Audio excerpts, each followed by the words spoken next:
Oi, gente. Tô esperando aqui a Monique entrar de novo para eu poder botar ela e a gente continuar a nossa conversa. Mas isso que ela falou é muito importante, né? Sobre você manter para você algumas coisas, justamente por causa dessas milícias que tem na internet hoje em dia, né? Você é atacado por qualquer posicionamento que você possa ter. Mas também é importante se posicionar, né? Depende da situação. Esperando ela entrar aqui, gente. Eu separei aqui algumas perguntas que as pessoas estão mandando para perguntar aqui para ela. Se quiserem continuar mandando perguntas, podem, tá, gente? Não sei a disponibilidade que ela vai ter, se ela vai poder responder tudo. Mas a gente tenta.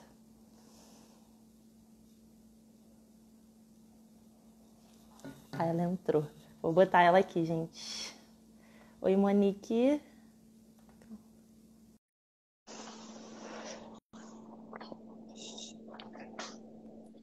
Oi, Oi, voltei. voltamos. Eu estava aqui falando, né, que eu achei muito importante que você falou de manter alguns posicionamentos, como o clube, por exemplo, porque realmente com as milícias da internet é muito difícil, a gente sofre ataques o tempo inteiro, principalmente quem é figura pública, né? E aquilo que que eu tava falando no finalzinho, quando encerrou, né? O fato da gente ir pra rua, isso assusta um pouco, né? Porque você tá exposto a essas pessoas. Então, você não sabe de onde vêm os loucos. E aí você se posiciona na rede social e depois você tá exposto ali na rua, totalmente exposto, né? Porque quando você tá no ar, você tá prestando atenção no que você tá fazendo. Se vier um louco pra te atacar, você não nem. Assim como vem pra te beijar, você nem percebe de onde vem. Então. Eu procuro ter esse cuidado porque, de fato, hoje é um ambiente de muito ódio, infelizmente, né? Sim. Então vamos para as perguntas, né, das pessoas que mandaram. Eu vou ler que eu separei algumas, aí eu vou ler, vou escolher algumas, né, porque para também não te atrapalhar, porque mandaram muitas perguntas. Vamos ver. O Léo Rebeléu, o user dele, 01, perguntou: Monique, como você projeta a adesão do podcast pelo jornalismo esportivo para os próximos anos? Eu acho que ele já está ganhando um espaço, né? Ainda é uma novidade, mas a gente já começa a ver com bastante recorrência. Eu costumo acompanhar bastante o podcast que os amigos do Globoesporte.com fazem, principalmente o de Flamengo, né? Que são pessoas que estão ali na minha rotina. Eu sempre escuto, eu gosto de ouvir outras opiniões sobre aquilo que eu estou trabalhando. Eu acho que é uma tendência hoje, porque a gente sempre está escutando muita coisa, né? A gente está sempre fazendo 500 mil coisas ao mesmo tempo e a gente não consegue muitas vezes parar para assistir um vídeo. Então, o podcast, você está cozinhando, você bota, você está ouvindo, você está escrevendo, fazendo alguma outra coisa. Ah, estou aqui trabalhando, eu boto, eu estou ouvindo, eu não preciso prender a minha atenção ali para ver um vídeo. Então, eu acho que é um formato que está crescendo, que tem espaço para expandir, que é bem legal para essa correria, né? Para essa tendência da nossa vida, da nossa rotina de ser cada vez mais corrido, da gente fazer cada vez mais coisas ao mesmo tempo. Então, eu tenho alguns exemplos de podcast que eu gosto de seguir, que eu gosto de ouvir. Tem alunos que me mandam que criaram projetos recentes de podcast que tem sido bem legal, eu gosto de ouvir. E eu acho que é uma ideia bem bacana que ainda está engatinhando, né? Não são tantos que a gente tem, mas eu acho que ainda vai ter bastante espaço no nosso mercado. Sim, está crescendo cada vez mais mesmo. E é muito bom justamente por isso, né? Por ser bem prático, você não precisa parar o que você está fazendo para poder ouvir, né? Você pode ouvir fazendo qualquer coisa. Meu namorado, por exemplo, ouve até para dormir. Ele põe e fica ouvindo, deitado em E cima do na rua, celular. você não precisa ficar com o celular mostrando que você está vendo um vídeo, porque é perigoso, enfim. Você está ali com o seu fone, está dentro da bolsa, e você está ouvindo e está se abastecendo com conteúdo, com coisa legal. Tem muito podcast legal, então eu acho que é um mercado que ainda vai crescer bastante. Sim. Vou para outra pergunta aqui. A Laura Rocha perguntou: se você pudesse cobrir qualquer jogo da história, qual teria sido? Se eu pudesse cobrir. Nunca tinha parado para pensar nisso. Deixa eu pensar. Difícil essa.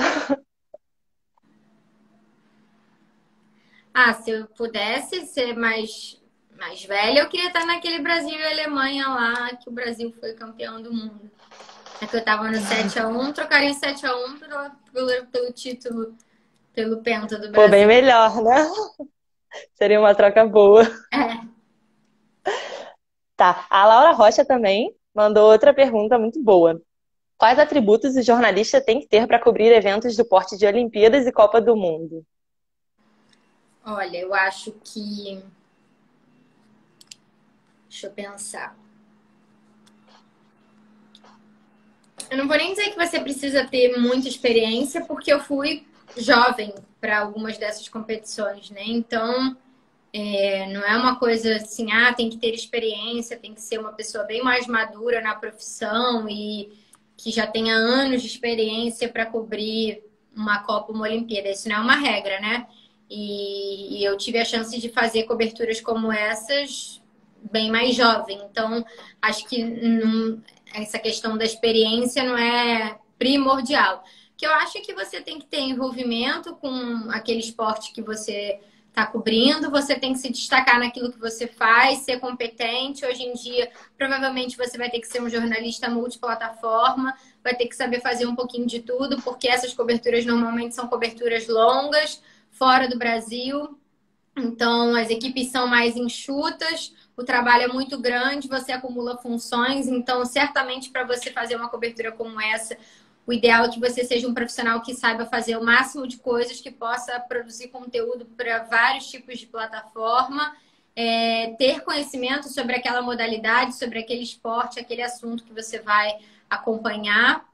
E acho que é mais ou menos isso, assim, é difícil, né? Porque cada jornalista desenha a sua trajetória, cada veículo de comunicação tem um critério na hora de escolher as pessoas que vão para uma cobertura desse tipo, né? É muito diferente de lugar para lugar, cada um tem o seu critério, tem a sua forma de olhar para essas decisões. Mas se eu tivesse que escolher uma coisa que é primordial, eu acho que vendo hoje o que os colegas fazem nas coberturas e o que eu faço nas coberturas, para você ter mais chance de estar numa cobertura como essa, você precisa ser multiplataforma, você precisa saber filmar, editar, fazer um pouquinho de tudo, estar disponível para produzir conteúdo para várias plataformas, porque você não é mais o repórter de TV que vai para fazer apenas entrada ao vivo para a TV. Você não é mais o repórter de site que vai lá só para escrever matérias em texto para o seu site. Então, se eu tivesse que dar uma dica, acho que seria essa. Então, gente, vamos aproveitar a quarentena aí para estudar. Eu mesma vou correr atrás de uns cursos aí agora de edição de vídeo. O Lucas falou para eu falar a pergunta dele, mas foi mal, Lucas. A sua eu não anotei. Se quiser mandar de novo aí, eu vou ler a do que a Eco FRJ mandou, né? Monique, você é uma das caras do esporte interativo. Qual é a sua identificação com essa marca? Minha identificação é total, né? O esporte interativo é a minha casa. E eu digo que nem é a minha segunda casa, é a minha primeira casa. Nesse momento, eu estou na minha segunda casa e ela está quase virando a minha primeira casa porque estamos de quarentena. Mas no esporte interativo, eu me formei como profissional, me formei também como pessoa, porque meu processo de amadurecimento foi todo lá. Moldei parte da minha personalidade lá dentro. Fiz muitos amigos, conheci pessoas que são muito importantes na minha vida. E eu acho que o esporte interativo tem um DNA que conquista a gente. A gente sempre trabalhou muito envolvido com uma questão de sonho, de paixão, e isso sempre fez com que a gente conseguisse fazer coisas grandes, que a gente conseguisse ser pioneiro em muitas coisas dentro desse meio de esporte e de mídia. E isso vai criando uma relação muito forte. Vocês tiveram com o Diego aqui recentemente, vocês devem ter percebido em tudo que ele contou para vocês, que é exatamente a mesma coisa, a gente se envolve bastante, e as pessoas que têm essa coisa da paixão e do sonho no DNA, elas automaticamente se ligam muito ao esporte interativo. Então, eu sempre trabalhei lá, não pretendo sair de lá. E acho que o meu nome está totalmente ligado a essa marca. Eu tenho muito orgulho disso e vou ter para sempre que as pessoas falem que eu sou a Monique do esporte interativo, porque de fato eu sou. E eu acho que é isso, assim, a minha carreira, ela não tem, sem esporte interativo, não tem. Tudo que eu fiz, tudo que eu sou, foi graças ao esporte interativo. Então, tem uma ligação total do meu nome com essa marca. Com certeza, né? Você está há 10 anos lá. Você começou estagiando lá e está até hoje, né? Então, não tem como não ter uma ligação muito grande. O Lucas mandou a pergunta dele aqui que eu não tinha anotado, ó. É o Lucas Soares. Ele mandou: Monique, o que você acha? Opa, sumiu, foi mal. Monique, o que você acha da falta de espaço que o vôlei tem, sendo que é um esporte que já conquistou muito pelo país? Essa vai ser a última pergunta, né? Eu acho que é o mesmo problema que todos os esportes olímpicos têm ainda, né?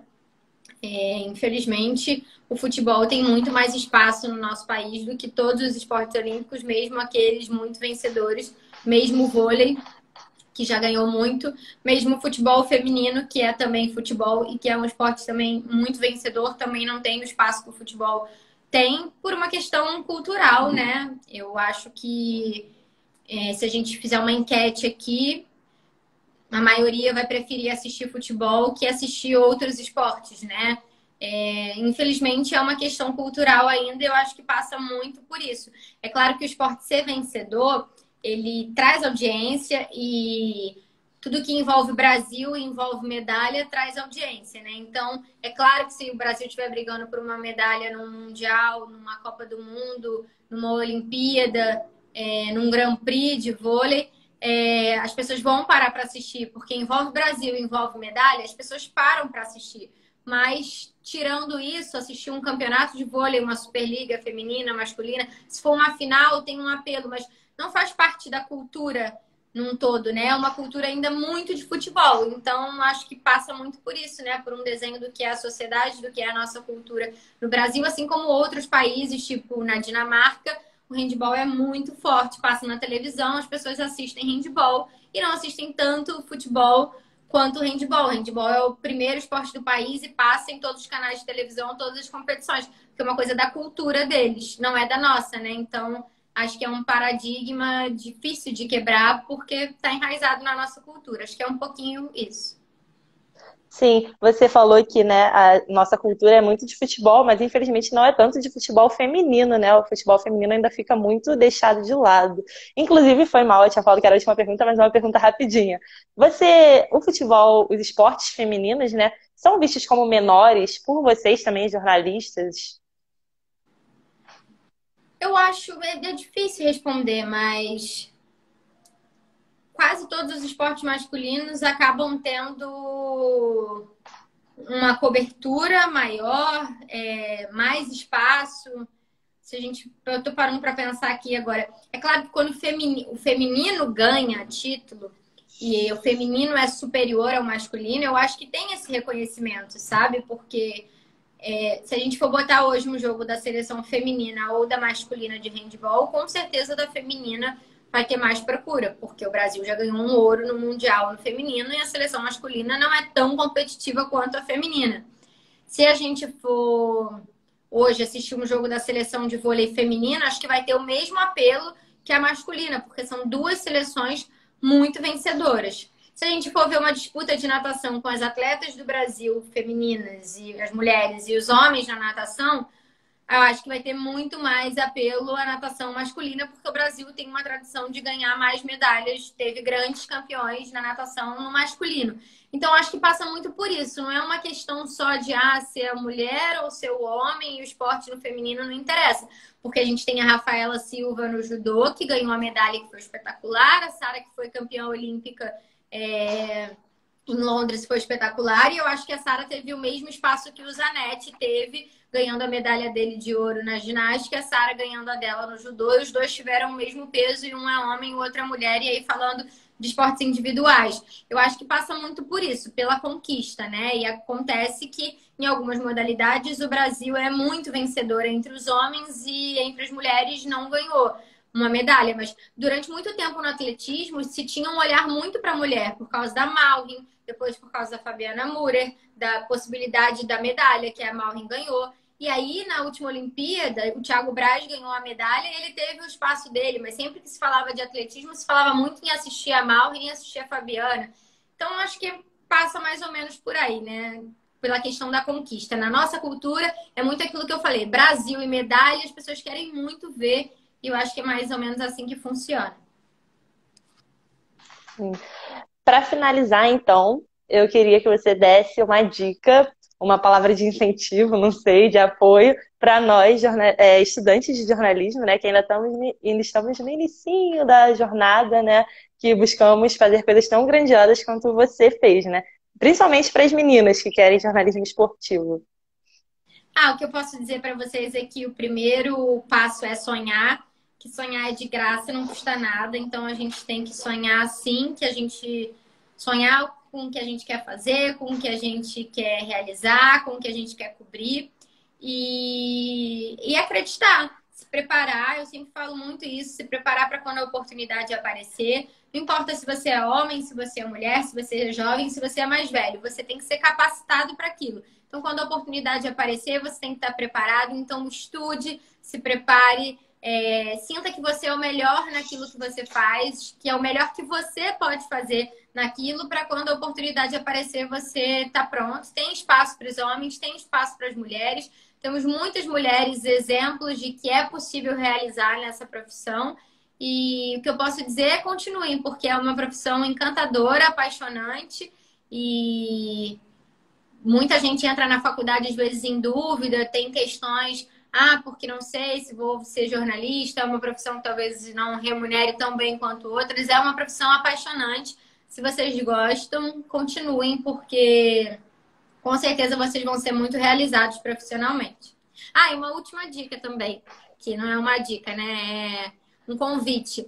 Muita gente que está aqui acompanhando já conhece, né? E eu falei no comecinho, nessa quarentena eu criei um projeto que eu já queria tirar do papel há muito tempo, que era para promover essa troca de conteúdo, de experiência com estudantes de jornalismo, porque eu sei o quanto isso foi importante para mim quando eu era mais jovem. Então, vai completar agora 2 meses que eu criei um canal no Telegram. É totalmente gratuito, só que é privado, né? Então, precisa de um link de convite para entrar lá. E aí, de segunda a sexta, eu tenho postado conteúdo em vídeo, em texto, PDF, enfim, conteúdos que eu acho que são relevantes para que vocês consigam colocar em prática aquilo que vocês aprendem e o que vocês têm curiosidade. E aí, toda sexta-feira, a gente faz uma live fechada só com a galera que participa desse canal. E a cada sexta, a gente traz um convidado diferente para falar de uma área diferente do jornalismo esportivo. Então, amanhã a gente vai ter a live com o André Henning, que é narrador do Esporte Interativo. Todas as 100 vagas já estão esgotadas, né? O grupo já está quase com 400 pessoas, então é uma oportunidade, né? Quem está buscando conhecimento, quem está buscando se aperfeiçoar, ganhar alguma coisa nesse tempo de quarentena, eu acho que é uma oportunidade legal. Então, quem quiser participar, pode me mandar mensagem aqui no Instagram, que eu mando o link de convite para vocês. E é uma forma de eu retribuir também tudo que as pessoas lá atrás fizeram por mim. Sei que hoje está impossível, né, fazer as palestras nas faculdades e ter esse contato com os profissionais por conta da quarentena. Então, acho que o canal foi uma ideia nesse sentido para poder ter uma troca com vocês. Aí o canal já virou um grupo no WhatsApp, e a gente já fala de um monte de coisa e está sendo bem legal. Então, quem quiser participar, é só chamar lá quando acabar aqui. É verdade, gente. Eu, inclusive, estou nesses grupos do Telegram e do WhatsApp. E eu queria até agradecer, porque você está ajudando bastante, está postando muitos conteúdos legais que estão me ajudando muito nessa quarentena. Então, gente, entra lá, que tá muito legal mesmo.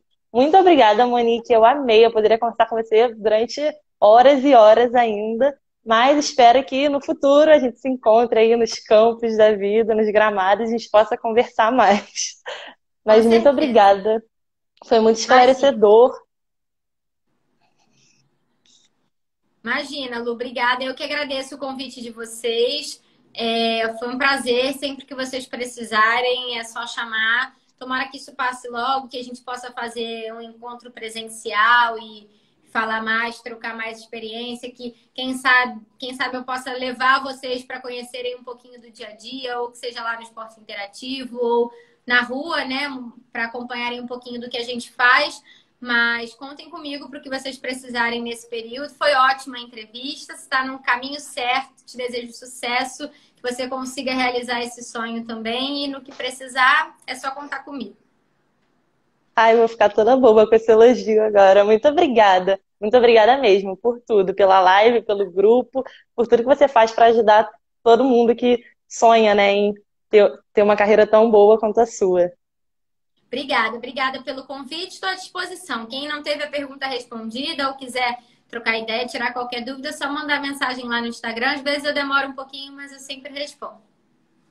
Tá bom, então manda lá, gente, se ficou alguma dúvida. Obrigada, Monique. Obrigada a todo mundo Beijo. que assistiu a live, gente. Beijo. Tchau, se cuidem. Tchau. Tchau, gente. Muito obrigada por terem assistido. Foi muito legal, eu amei. Espero que vocês tenham gostado também. Tchau.